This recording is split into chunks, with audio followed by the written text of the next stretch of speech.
So how many of you know who we are already? Oh, good. Not too many. Not too many, but enough. So those of you who did not raise your hands are either in for a treat or in to be really, really disappointed. Yeah. But I will say this, in case we don't get a chance to take questions at the end, we often don't, sometimes on purpose. We have flyers up here, because I'm Rim. I'm Scott. And we're the hosts of Geek Nights. We've done, as I counted recently, about 150 panels in the last several years across various conventions. I'm surprised so few of you have been to them. Many of them are on YouTube. So if you like this at all, one, our flyer has a QR code that goes to our YouTube channel, which not only has tons of our other panels and lectures from cons all over the place in glorious HD, but it also has our YouTube show, Geek Nights Presents Utena, where we're going through every episode of Shoujo Kakame Utena one by one, talking about them for about a half hour each, longer than the show itself. We have some crazy theories about who that guy was in that flashback. And our schedule of the rest of our events for this con, so if you We have 2 more panels at this con after this one. So if you enjoy this at all, you can come see us tonight at 8:30 for anime openers from around the world. 90 minutes of them. And tomorrow at 4:15, judge an anime by its cover.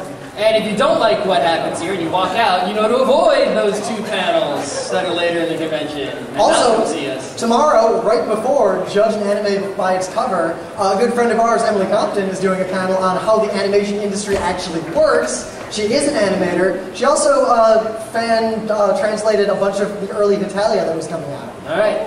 So, it seems like they're shuffling out these people who are standards. Okay. I'm sorry, even though there's seats over here, you people just don't want to get all close. It will be on YouTube.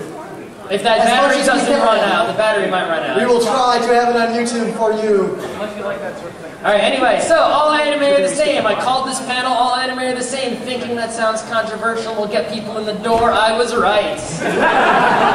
Go me. I should be in charge of naming all panels. I named putting the man back in manga that had nothing to do with that also packed the house. Alright, yeah, because you people, let's be honest, you read the title on the big grid. You don't read anything else beyond that, do you? So what, next year we need to do like, anime sucks, Homestuck is terrible, Homestuck, Adventure Time, My Little Pony, and Doctor Who, The Pen. Sure. Isn't that pretty much the whole convention? That last one is just a gas chick. Anyway, so obviously, not all anime are the same, right? Yotsuba and Gundam pretty far apart, right? Yeah. I'm seriously, I just called the panel All Anime Are the Same to get you in the door. I'm not even joking about that. That's totally serious. There is one particular kind of anime where they are all the same. There is, right? Just movies are all the same, right? Only anime movies are all the same. Wait, but obviously not all anime movies are the same. Akira and Princess Mononoke, right? These Ghibli movies, they're not all the same. They're all amazing, and they're nothing like each other, right? No. It is just one particular kind of anime that is all the same.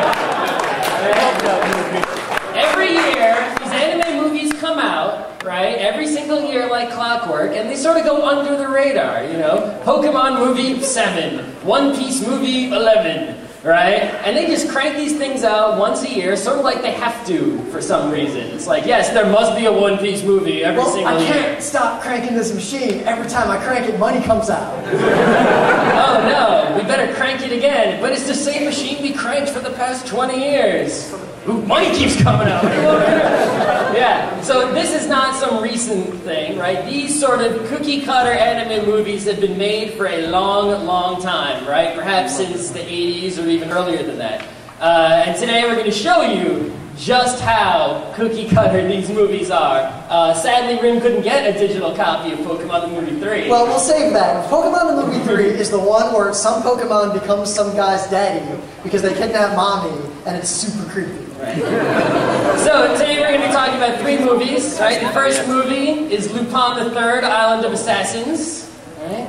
The second movie, these are just examples. If you go out there and look, it's not hard. You go on Anime News Network. They don't even have to be movies. They could be OAVs or OVAs, depending on what year you were born. Yeah, you'll find hundreds of movies probably that are exactly the same as these. The second one is Slayers, the motion picture, and the third one is One Piece, The Island of Baron Omatsuri, or Omatsuri. That's One Piece movie 6, I believe. Yeah, something like that. Alright, so let's see just how much these movies have in common and what they have in common. Now, while Scott pulls that up, we do a lot of panels and we lose our voices over the years. So we've learned that the key, why Mike Toole and Daryl Surratt can do so many, is clip panels. Oh yeah, so we're going to try our own clip panel. So, let us begin the clips.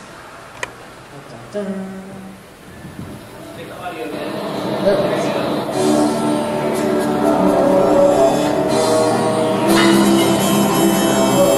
This is Lupin, if you didn't realize.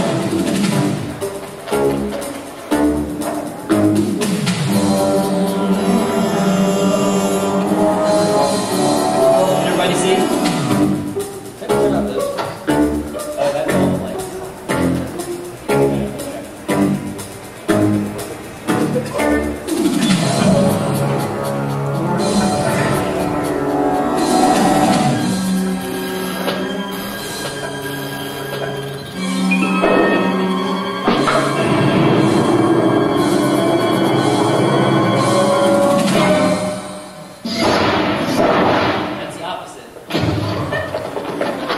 Pretty cocky to send out invitations to your crimes. Hey, I got one too. Sorry, it's not my party, Pops. You didn't send it. Then who did? Got me? What makes you think you'd make my guest list anyway? Well, you're invited to the party I'm throwing downtown, mister.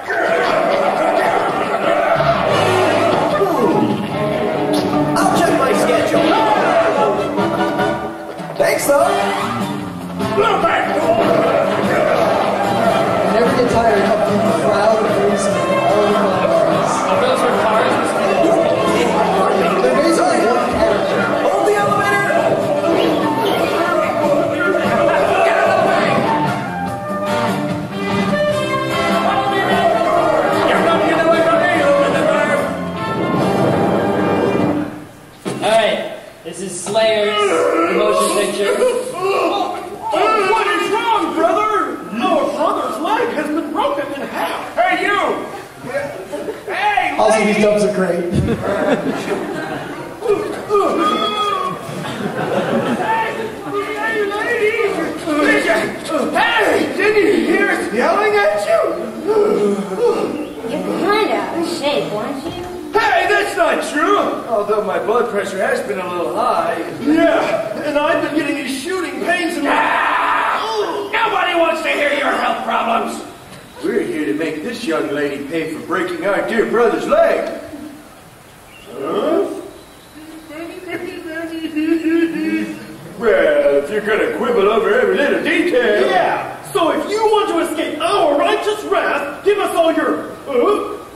Hey, you wouldn't happen to be bandits, would you? Well, there are those who refer to us that way. Oh, so you're saying that you're brigands. Oh, you're much too kind. She's not praising you, schmuck! Oh. Hey, you catch on quickly. You're one smart kid. Well, I'll show you now. Right your power against If anyone ever does that to you, stop them.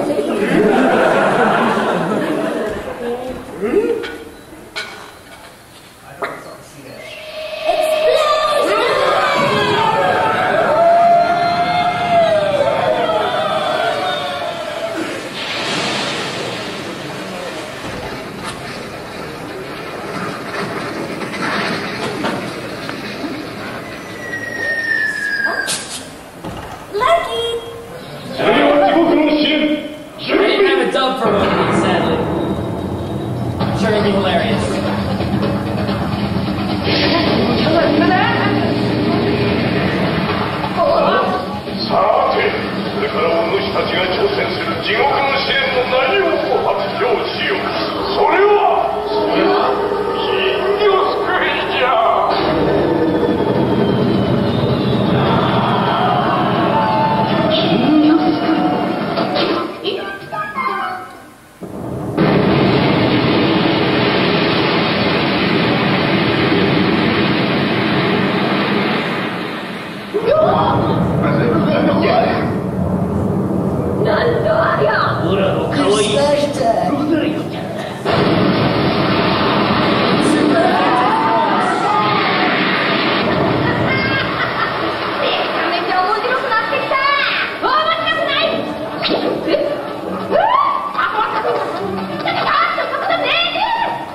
僕は聞く。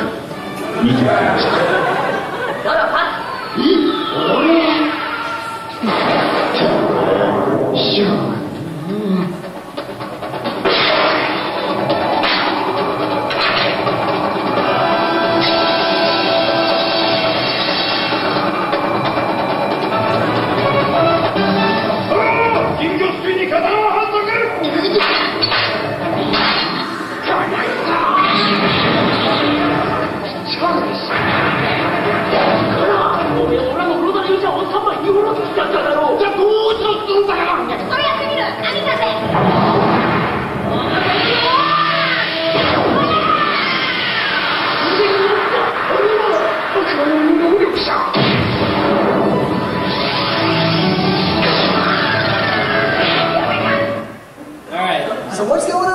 Yeah, we just watched 3 clips, right? And I'm trying to tell you these are all the same movie. Well, really, it didn't look too much the same to me. One, there was a guy running from the cops. One, there was someone blowing up some bandits with magic. And one, there was fighting a giant goldfish, right?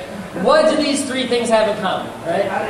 Those are all the opening scenes of the movie. They always open with the characters you love doing the thing that they do, the stereotypical whatever, right? What does Lupin do? He fights his Zenigata and runs away from police. What happens at the very beginning of the movie? Lupin tries to steal something and Zenigata's there and runs from police, right? That's the Lupin trademark, right? Slayers, what is the trademark? Some generic bandits, and Lena uses magic to blow them up hilariously, right? One Piece trademark, everyone uses their special attack. You got a Gum Gum Punch, you got a, Zoro using his swords, right? Everything that you like about those characters, right, happens right at the beginning with a nice opening action scene, no matter what, every single time. I mean, even look at like a Sailor Moon movie, exact same thing. They have to remind you, this is the licensed property you're here to see. Yeah. You watch a Pokemon movie. What is the first thing that happens in a Pokemon movie? Oh look, some Pokemon. I better catch them. Yeah, they'll always have like some trainer battle that doesn't have any effect on the plot, but they have to have it to remind you it's a Pokemon movie. Right. Maybe even during the opening credits. The only reason people are going to see these movies is because it is a movie with the licensed property that they are already invested in, right? You're already a One Piece fan. Come see the One Piece movie. The first thing we have to do is remind you, this is One Piece. Remember, this is the thing you like. Here is direct, straightforward fan service. If someone was going to create, like, a caricature of what One Piece is about, let's put that right at the beginning so no one forgets. Right? So, no matter what, you go see one of these movies, that's what you're going to see right at the beginning, right? Okay, what will happen next?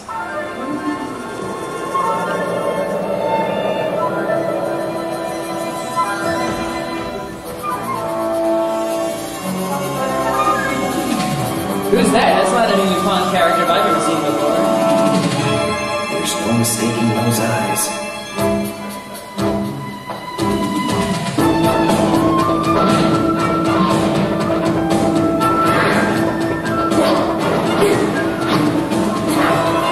You seem pretty determined, but I'm afraid this just won't do. You see, I have a very strict policy against fighting girls. Oh, yeah? And what's your policy on getting killed by them? Depends on cuteness. But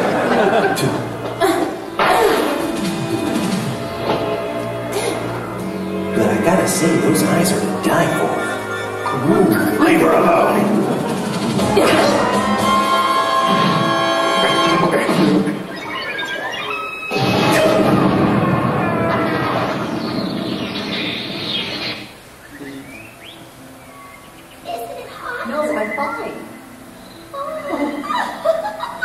Those aren't Slayer's characters I've ever seen anywhere either. Yes, and the village will hold a celebration there. Can I go? Hello, I'm sorry but I'm interrupting this, but could you tell me... What's wrong? Father, don't approve by seeing a human like you. Excuse me, I said hello. I don't care what they think. Nor I, but still. Jeez, I can't believe these two. Now look, I have to go. Good, get out of here. See you tomorrow. Hey, wait a second.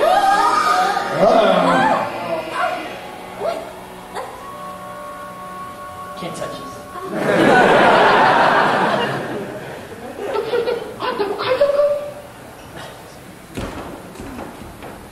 奇妙だね。おじさんたちも海賊。お茶の間海賊なんていう家族経営のかなりしがない海賊なんだけどね。あ、後ろにいるの娘と息子、かわいいんだ。3人とも思いっきりパパっ子でさ、リゾートだって言うからピクニック気分でこの島に来たってのに、そんなの全部嘘なんだもん。あんなでっかい金魚捕まえられるわけないじゃない。それで人間ださ。でも娘たちパパは本当は強いんだって信じてるんだよね。そこでさ、あんたお話の分かる人と見込んで物は相談なんだけど、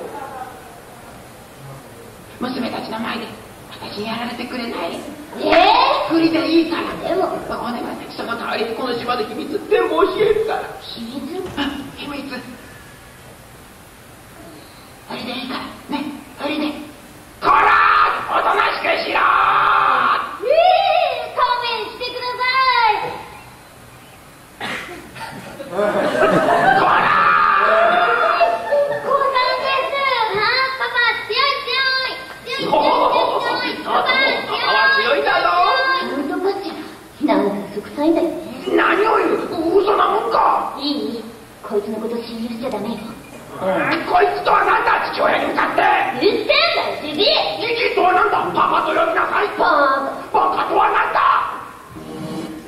Alright, so clearly, right, whatever happens in these movies, even though you're going to see those main characters who are opening up, right, the show with their typical action, right, they can't do anything to those characters in this movie. There can't be any consequences for them. There can't be any conflicts involving the main ongoing plot, right? I mean, if Sailor Moon died at the end of a Sailor Moon movie, really doesn't work for the rest of Sailor Moon. No, not at all, right? I mean, I think she dies at the end of every Sailor Moon. Have you noticed every Slayer's movie in OAV is always about Lena and Naga the Serpent. It's never about Lena and Gowry and all the usual Slayer's crew, right? Because then it'd be like, well, when does this take place, you know, amongst the, you know, general Slayer's timeline? You know, Cowboy Bebop, the movie, is sort of the same way, right? It starts with some action, there's no actual consequences for any of the main characters, right? And, as you've just seen, they always bring in brand new characters who are only in that movie and you never see them again ever. Now, why do we bring these characters in? If we're going to tell a story, then ostensibly some character has to change. Something has to happen to someone. If I can't kill Luffy, and I can't kill any of my main cast, I gotta introduce a new character just to kill them. It's not even just kill them, right? It's like any sort of character development, any plot movement whatsoever, none of it, absolutely none of it can be focused on the characters of the licensed property, right? If you made a one-off Batman movie, you can't be like, oh, Robin, you know, decides he's gay or something. You can't do that, right? It just cannot happen. Nothing permanent or even at all can be touched on the licensed characters. You need to invent new characters and bring them in. Or take a character that's on the side and not prominent in the show. Like in Sailor Moon, the S movie involves the cat Luna, and she has this whole thing with this princess and this boy and everything, and they use her and her romance, because that doesn't exist in any of the rest of the show, so as long as they don't kill her in the show, or in the movie, it doesn't matter, it doesn't affect the rest of the show. So take a side character or make a new character. And something that doesn't always happen, but often happens, is that the new characters will somehow be a love interest or be entwined with the main characters, right? Like you see, Lupin was like, you know, maybe getting with that girl, right? Well, that's Lupin. We'll kick Fujiko to the side for an hour and a half, and then we'll let her come back, you know, next time. Right? You know, and even if it's not necessarily a love interest, they'll often try to create some sort of bond between the main characters and these new characters that just showed up, so that your main characters care about them, so you care about them, even though you just met them 5 minutes ago, and you're never going to see them again after this movie's over. We need you to care about them for now, otherwise you won't care when they, you know, something happens to them later in this movie, because it's the only thing we can mess with whatsoever. So the Pokemon movie with Daddy and Mommy and all that, people who've seen that movie is so creepy. So basically they introduce this little girl in the beginning, and everything focuses around her, and her parents disappear, and then her going into the magical land, and it's all her, and the main. Actually, everyone else in that show basically doesn't do anything.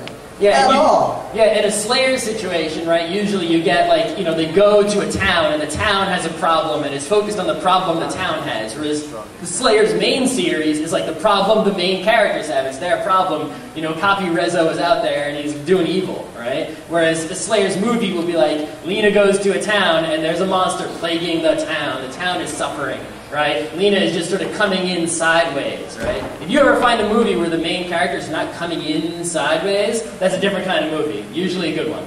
Now in the Slayers movie too, we talked about how they'll make a romantic link or some sort of link between the main character and one of the side characters to give you some pathos and get you in, even though they're going to destroy that link by the end guaranteed. In the Slayers movie, they do it, I don't know how many people have seen it, but basically they try to imply that kid that we saw is maybe Gowry's great ancestor or something, and that's his sword. So they couldn't really make the romantic entrance, because he's just a little kid, and Lena's weird about that stuff, so they made another link instead. Yeah, it's like they'll basically, do whatever they can to try to make any tie to the main characters that is not as flimsy, so it doesn't matter after the movie's over. They just need to do enough to make you care about it, because the main characters from the licensed property, the only ones you came in caring about, it's the reason you paid to see the movie. If they weren't in it at all, people would get upset. This has happened, right? If anyone's ever seen like Pat Labor, WWXI, whatever it is, right? The third Pat Labor movie, the main Pat Labor characters are basically not in it. They're not in it at all. You don't see them. It focuses on these two detectives who are like side characters in Pat Labor, and they become more the main characters and also a new character. So show suffer from this too. Tenchi Muto GXP? Gundam Seed Destiny? Yeah, it's like, okay, the people you cared about, we're not going to put them here. No, so this is sort of a reason why these movies aren't really that good, right? It's like you want, to see something that actually matters. You like those characters because they're so well designed, because they have such great personalities, and you want to see, them in action. You want to see what they're all about, and they tease you with that in the beginning, but they don't follow through on the rest of the movie because they can't break the toys and put them back together again in 90 minutes. Okay, let us see something else funny that all of these movies have in common. Man, I hope you're kidding. Land ho! Boss, this island isn't even on the map. That's impossible in this day and age. You still don't get it, chicken. The governments of the world approve of this and help keep it hidden.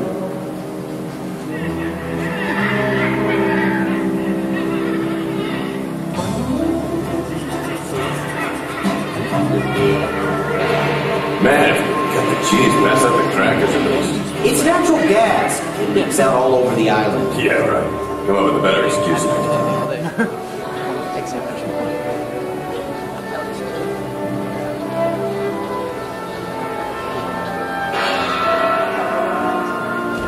All aboard the Mythos Island! According to the World Hot Springs Guide, the hot springs on Mythos Island are rated at 5 stars on a scale of 5 and are suggested as a must-visit for any true hot springs fan. The waters from these springs are said to produce amazing medicinal effects, which defy analysis by... Hey, Lena, are you listening?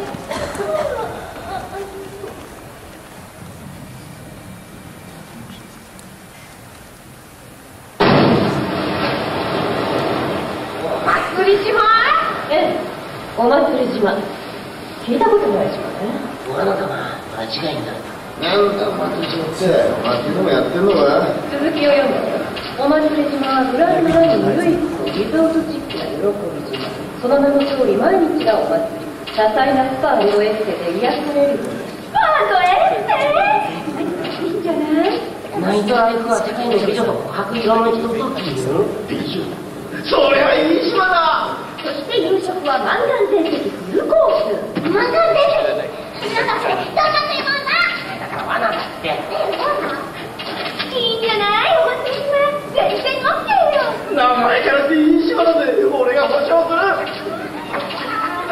商品何じゃ。ルーフィー。ルーフィー、聞いてんのか。ナミ、最初からもう一回読んでくれ。海賊の中の海賊の中の海賊の中の海賊ならば信頼する仲間を連れてこの島に来るがよい。よし、決めた。お祭り島へ行く。なぜなら俺たちは海賊だから。So yeah, islands. Why do all these movies have freaking islands? Is that more than a coincidence? 3 movies made years and years apart from each other, right? That have Lupin, Slayers, and One Piece. I mean, One Piece Island sort of makes sense, right? But Slayers and One Piece, what is up with all these islands? And these are not the only movies with islands. Go on Animation Network, search for Island, see how many movies have Island in the name. A lot of them, right? What is up with islands, right? You know, Nadia, they went to an island for the island episodes, right? Even the Pokemon movie we talked about, it doesn't have a literal island like these movies do. It has some sort of magical dome that seals off that area, mansion, from like the rest of the world. They can't like turn it off to get out, right? Yep, and the Sailor Moon movies, they go to the moon, they go to some flying airship. It's always somewhere separate that can have its own mystery. Yeah. And this is basically ties into what we were talking about, the new characters, right? Not only can you not mess with the main characters, you can't even mess with the main setting, right? If you're in the setting, you might affect it with your story in some way. And then, you know, the main characters have to go there again in the main series. They'll be like, oh, well, I thought this changed here. I guess it did, right? So they always bring everyone to an island, or bring, you know, usually a literal island, or some sort of walled-off separate place from the rest of the world that they have spent all this time building. And it's really disappointing, because part of the reason you like an ongoing series is the world building. They built up this world with all this stuff in it, you know, with Team Rocket, or with, you know, Zenigata or whatever. And for this one movie that you are going to see finally high production values on your favorite series in the theater, they say, yeah, we're going to ignore all that world building we just did. We're going to make a brand new world just for 90 minutes. And thus they try to make the shallow links back in. Gowry's great-great-great-grandfather's sword, oh, that just happens to be there, we have a link, it's all good. It's like they go through the motions of make just enough of a link for this to make sense, and then go nuts. In our own world, we don't have to worry about explaining, why don't the police just show up? Where are the Marines? What about all the other wizards? Yeah. And the other thing is that, you know, because the setting is brand new, all their world building that was done in the main series is gone. They need to build a new world on this blank island slate. So they always insert some sort of brand new mystery, right? You know, on Lupin's island, it was like, what's up with this gas? If you're going to cut the cheese, at least get some crackers. Yeah, I wonder if that was a Chekhov's gas. Oh, I wonder, right? The island always has a mystery that they tell you about and focus on right away, right? That Slayer's Island, you know, it's sort of like, there's a hot springs here that's all magical and stuff. I wonder what's up with these magical hot springs that are on this island we're going to. I don't know, let's find out. Right? In the One Piece movie, right? After they, you know, they read this, you know, notice, like, everyone come to this island, it's super party time, everybody, please come here, and they get there, and all the people have these weird plants growing out of their heads, and it's like, what's up with this island? Always some obscure random mystery thrown in that's blaringly obvious to everybody, right? And, you know, just... Except the main characters. Except the main characters, of course, right? And then they just focus on, you know, basically that end of the movie, they tell you what that mystery was, and it's like, right? Because all the mysteries of the main series, we can't get any clues in any of those. Yeah, it's not like the One Piece is actually going to just be on this island. That would be amazing. That would be the best movie. Like if the One Piece is just actually there, it's like the end in this random movie. Like, yeah, One Piece movie 12 guys is the last one. But the true treasure of pirates is just the journey. There is no treasure. Yeah, it would be great if the One Piece was actually on the island, but it was the new characters ended up getting it. It wasn't just for that movie. And then when they took Luffy should be trapped on the island at the end. I would watch that. That would be amazing. If anyone ever has the balls to do something like serious like that in one of these movies, that would be like game world changing here in the anime universe. All right, let us move forward. This is going faster than I thought. We might have too much time left. Okay. All right.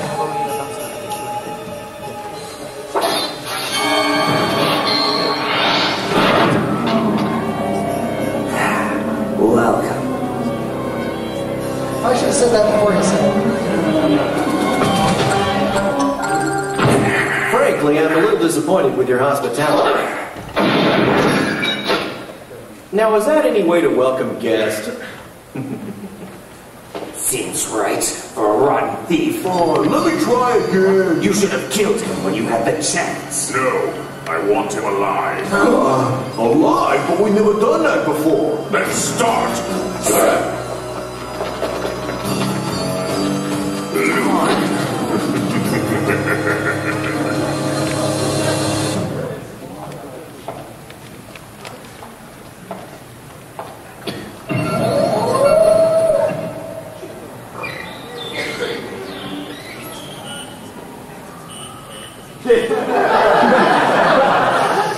Well, you're exactly 2 minutes late. Really, Gordo, I thought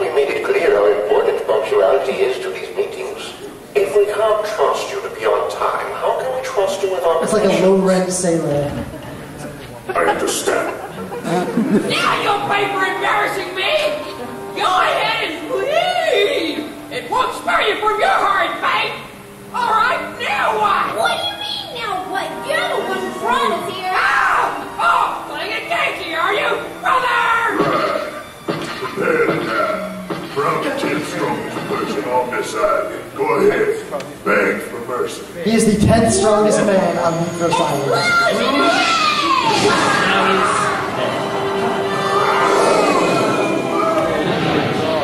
I guess someone else just moved up to 10. Yeah, you're pretty good. However, you should know that I'm the 8th strongest man on this island. And I'm the 7th strongest. And I shall recognize my name. You don't know people. Let's go, because I am the 5th strongest man on Meepos Island. What do you think of that? Ready to give up? Oh, isn't it nice that you're all together?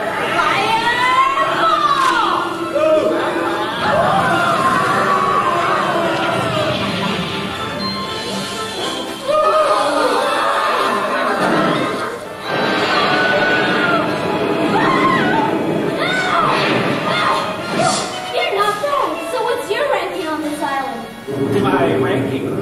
Well, I would say that I am roughly the 3rd strongest on this island, not including our great master.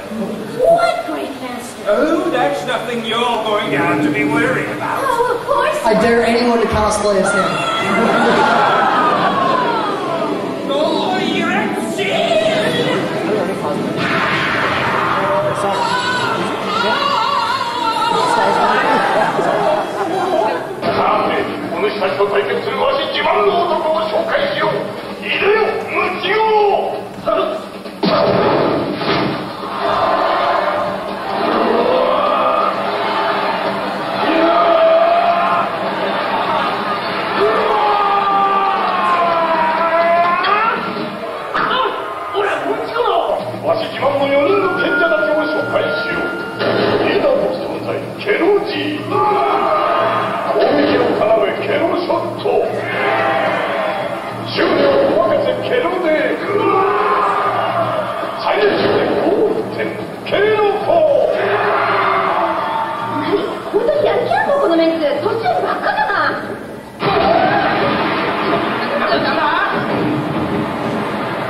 I guess he's the 5th strongest man on the island.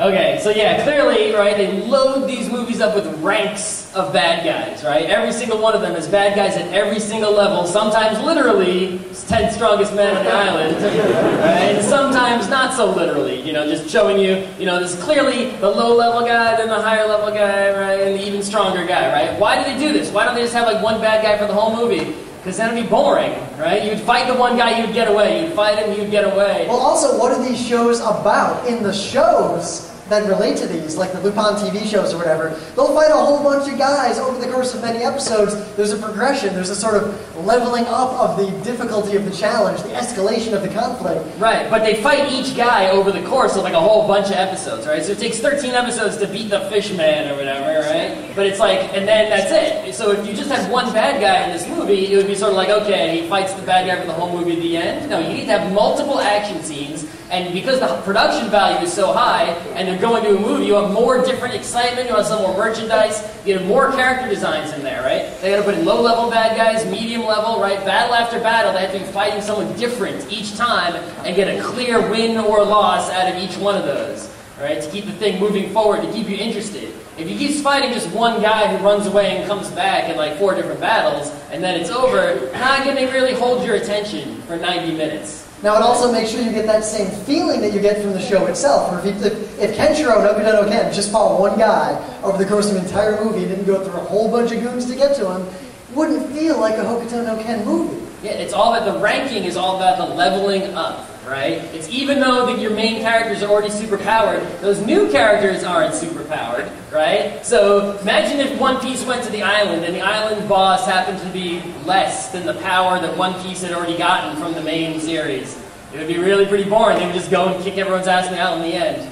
Which sort of implies that the baddest guy, the first strongest man on the island, is gonna be more powerful than the main characters could have handled on their own. Right, now Slayers, you can see, is sort of getting away with it, right? Everyone they encounter is way below Luna Inverse's power level. It's just like, boom, but it's a comedy, so they're getting away with that, those sort of the instant kills. But you can see, as the ranking went up later in the movie, she had to fight Naked Guy with stars on his nipples. And that guy, you know, he wasn't winning, but he was still pretty strong, right? Like, his big water wall sort of blocked the fireball a bit, right? You know, Lena, even for all her great power or whatever from the series that had already happened, still, if it was too easy for her to just, you know, beat all the bad guys in the island, it wouldn't work out. There needs to be this sort of leveling up, increasing difficulty, so that you'll be excited about beating the big bad guy at the end, right? You know, as relatively speaking to the weak bad guys early on. And most importantly, the higher level bad guys, like the second tier, the first tier, have to be powerful enough to be dangerous to the main characters. Because even though you know they're not going to get hurt, that's another way to draw them into this basically completely unrelated side plot, is by having them fight these guys and have it be, you know, very close. They almost don't make it. Yeah, if there was any chance of them just, you know, there has to be some chance of them not making it. You know, even though in the meta, you know, right, on screen, they can still sort of really sell it to you by showing you some pretty nasty bad guys, right? Like these ones.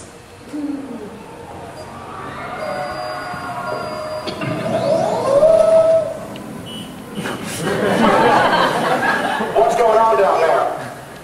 Gordo? Lupin. What? It's Lupin. He blew up the headquarters to steal the gold.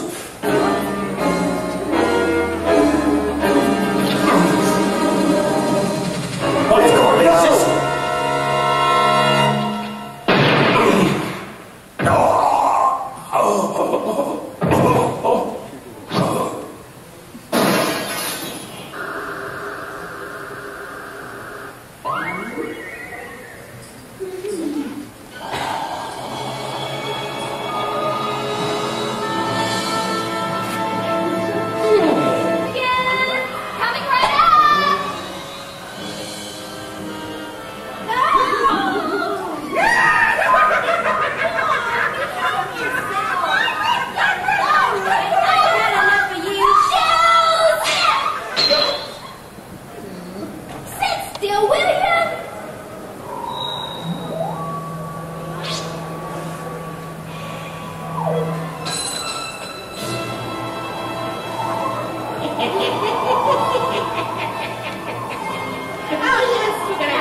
The dubbing. Michigan shape. So, Mr. Joyra, what are you up to down here? Manipulating the islanders for your own benefit? And hogging the hot springs for yourself? I'll stop that! Denmark! Crystal! You should have let your guard down, my little Joyra. Oh, you.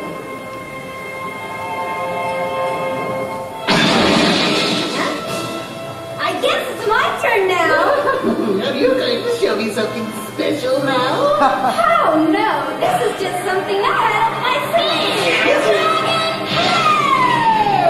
Dragon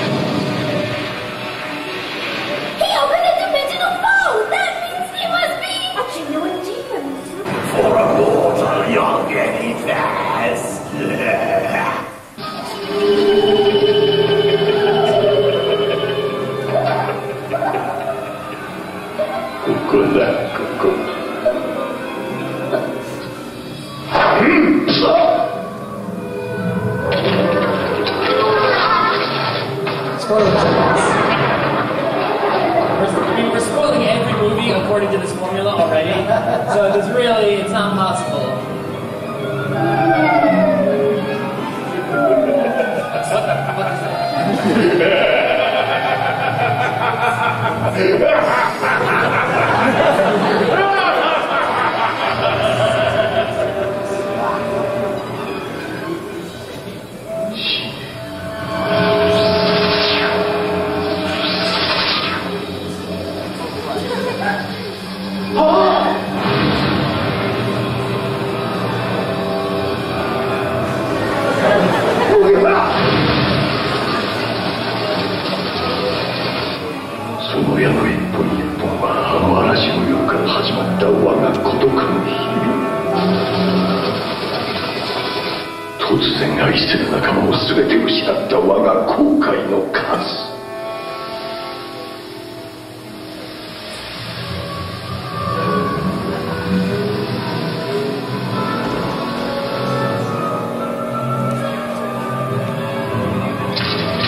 Okay, so you can see, in addition to the ranks and ranks of bad guys in each of those movies, there's always a square boss, right? I don't know if people understand still, you young kids, what the word square boss means. Well, basically, in the old Final Fantasy days, right, and starting with Final Fantasy 1, there was always that boss after the boss, right? Mega Man 2, there's the skull, and then another skull. You think you beat the final boss, but no, there's another boss after the final boss, right? You thought Baron Amatsu was the final bad guy? No, it was the weird plant on his shoulder the whole time. The weird plant that you see throughout the entire show, it'll just periodically zoom in on this happy flower. Yeah, and Slayers, who's your Grandmaster you keep talking about? Oh, yeah, I'm the head bad guy, right? Yeah, I'm like, no, it was actually that frog that you kept seeing cutscenes of the whole time. Yeah, he was just sort of this weird, actually it was so weird, you watch that movie and there's like, all these cutscenes, like they're pan away to this weird frog in the corner without telling you anything about it. The main characters never see it. But yeah, no, it's actually this horrible demon that's crazy powerful and they can't even beat it. That's how you go back in time to when it was weaker in order to beat it.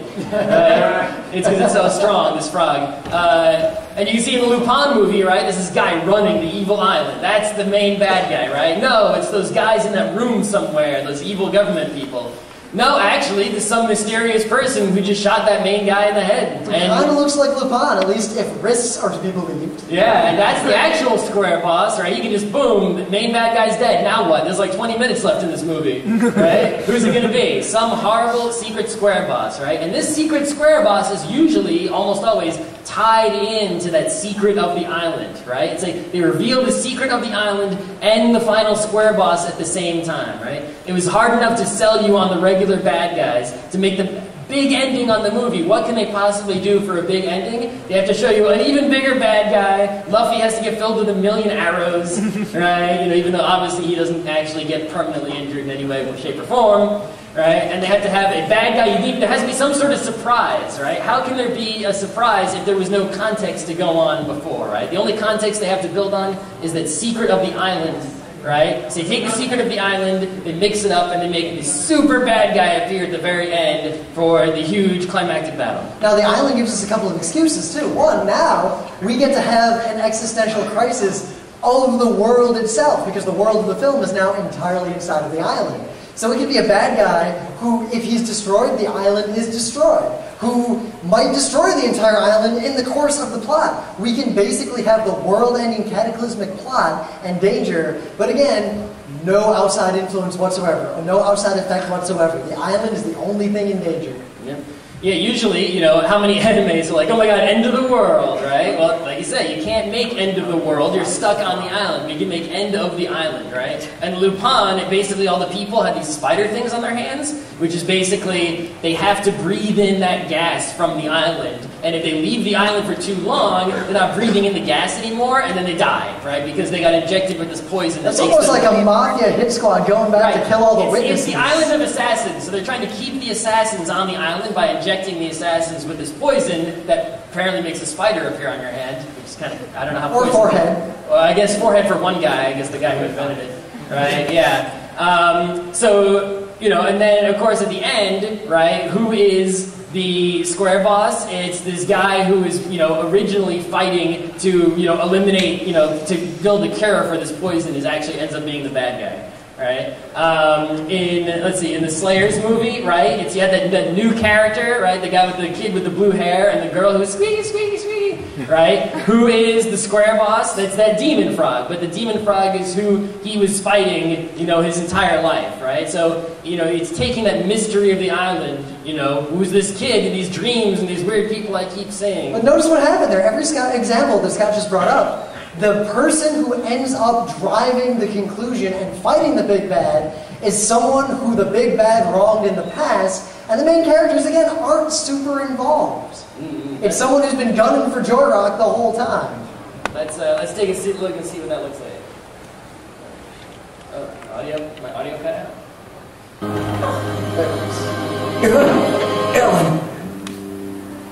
Ellen.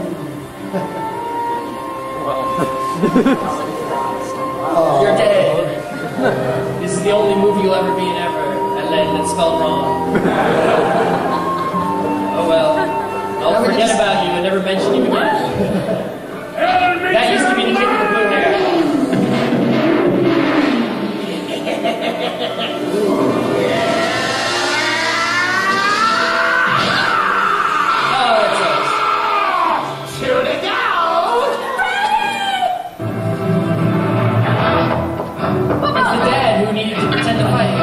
He's going to show his kids what he's made of.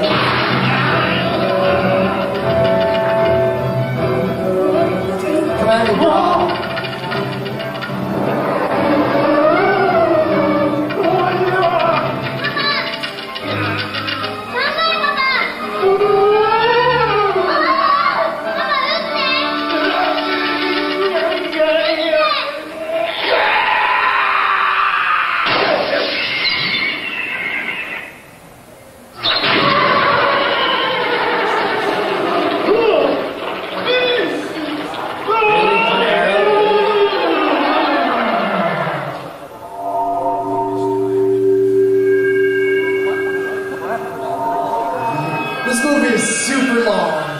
And a lot of weird crap happens.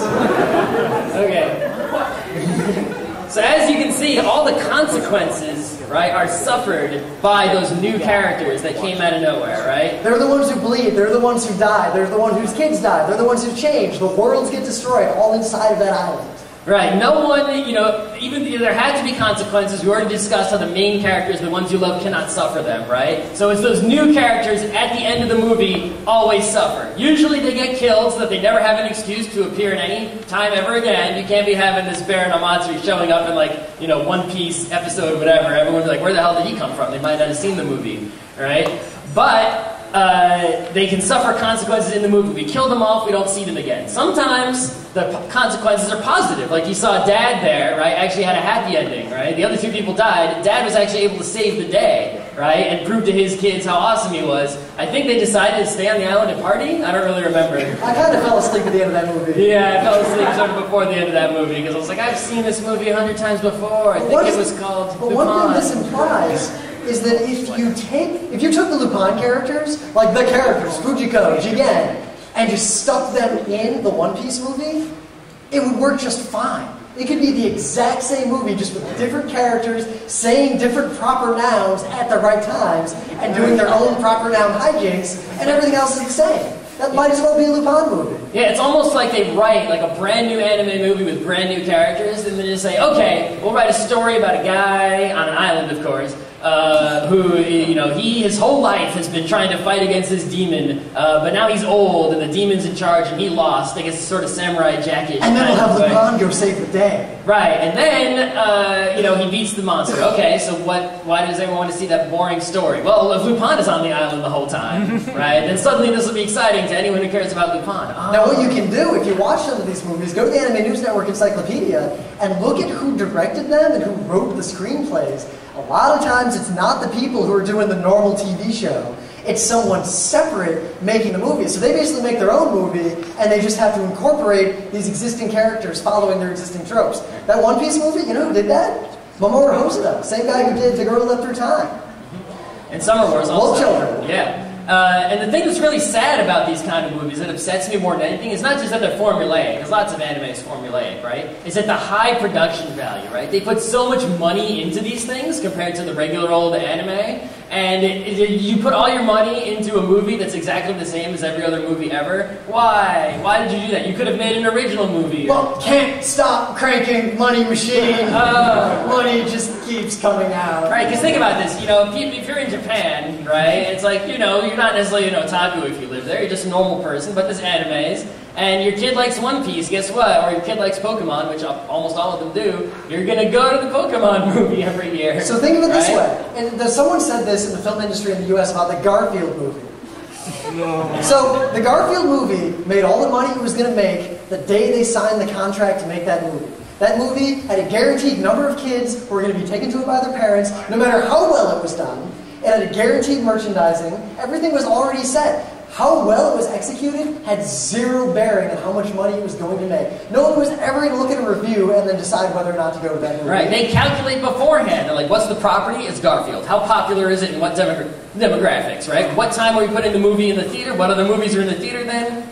This is the number of people that will go see that movie. This will be and this math they have for this is so spot on, right? They know exactly how much it's going to make. All right, it's going to make that much money, and we're going to get these endorsement contracts and whatever, so we'll make this much money on top of that, and we'll set the budget of the movie less than that. Guaranteed money. But this is why you can see interesting things. Like I said with Mamoru Hosoda, if you look at these movies, because it doesn't matter how well they're executed, a lot of studios will take a chance on an up-and-coming director, someone young, someone not super experienced, and let them kind of do their own thing, because it doesn't matter. They'll make the same money either way. The movie just has to be good enough to where people don't swear off Garfield forever. Like, if I kill Garfield at the end of the movie, for real, they might not be too happy about that script. Right. So they'll let people write their own script, do their own direction, and they'll kind of be hands-off as long as it follows the formula. And as bad as these movies are, plot-wise, being, so formulaic, right, there are a lot of good aspects and sometimes reasons to watch them, right? I mean, you did get to see your favorite characters doing the thing they do. That was pretty funny. Yeah, there's like a 10-minute fight scene in that One Piece movie on motorboats. Right. And it's like, because the production value is so high, you're going to see some amazing animation that happens, right, that you might not get in the TV series. Maybe they'll hire a composer and make some amazing music that wasn't in the main series, right? There's going to be good things, it's just not going to be in the story. It's going to be in every other aspect. There's going to be something interesting to see, especially, if that's the series that you're into, right? Okay, so we are... We got about 4 minutes left, so we're pretty much done. Yeah, not bad. Okay, so we can do Q&A, which we hate to do. Very briefly. But there are rules of Q&A when we are involved. Rule number 1, you have to ask a question. None of this storytelling business. Number 2, has to be short. Don't sit there for like an hour being like, no. Rule number 3, you have to stay on topic. Don't ask me about food, even though food questions are great. Don't ask me about food. It has to be relevant to everyone in the room. Don't ask a question that's like about something just for you. It has to be something that everyone in the room would care about what the answer is. And finally, no self-promotion. Oh my god, did you see my webcomic? It's just like those anime movies. No. Right? If you break the rules, I'll tell you. What about the movies that are alternate reality, and how do they fit into this? Well, the alternate reality is an island, right? It's another kind of island, It's like, think about, it happens a lot in superhero comics, right? Oh, DC Comics, let's go to universe, whatever, right? That's an island. No, there was a trope that it's not as common as it used to be, but remember The Wanderers? That anime TV show, El Hazard? They made an OAV that was short, then they made a much longer, less well-done, drawn-out retelling of that OAV as a TV show. Tenchi Muyo, popular OAV, long, drawn-out, not as good TV show, alternate retelling of that. Now, there's a time in anime where they would make long, alternate, drawn-out retellings of popular but shorter OAVs. Right. Now, the one benefit of the alternate universe is they get the island going on, but they can actually have consequences for the main characters, because it's like, these aren't actually the main characters. These are like these clones we just made like 5 minutes ago, right? And so in a way, the main characters are the new characters, right? It's like, oh yeah, Luffy got killed in this one, but that's not Luffy. It's like Ultimate Spider-Man. Yeah, he's black. So but it's not the real Spider-Man because we're racist. They can't make the real Spider-Man black. One more question, so pressure is on. So you mentioned that they'll often take risks on new directors, and here's why it's these sorts of movies. What about the stuff that's usually standalone, like the Satoshi Kon films, for instance? Do those follow similar rules, or no, or is it kind of depending on the studio? Well, standalone is kind of separate. Every studio has its own sort of, like when someone gets to direct their own film versus just being a key animator or something. What I would say there is that if you're looking at these movies, look at who directs and writes the standalone movies that are following this formula. If you're looking at normal movies, don't look at the director to find out who's going to be up and coming. Look at who's doing all the like key animation and all that stuff. Because all the great directors in anime, if you look at their history, they did like key animation for like 100 shows. Yeah. And then they do like one screenplay and then they direct. Yeah, you see the slide, just movies? No, just these, right? The ones that aren't like this. You know, Paprika doesn't follow some formula. It's an amazing movie, right? It doesn't follow this formula whatsoever. And they also don't have, these standing characters, right? If you watch Spirited Away, there isn't some series, manga, or TV to like pull characters from. There's no licensed property, right? We're really only talking about these movies where there is some licensed property, right, that is being drawn from, right? So like, they make a one-off Gundam movie, a lot of them follow this formula. I think like Gundam F91, even though that was I think we can't use awful. clips from that because you might have all died. It's so bad. So bad. Anyway.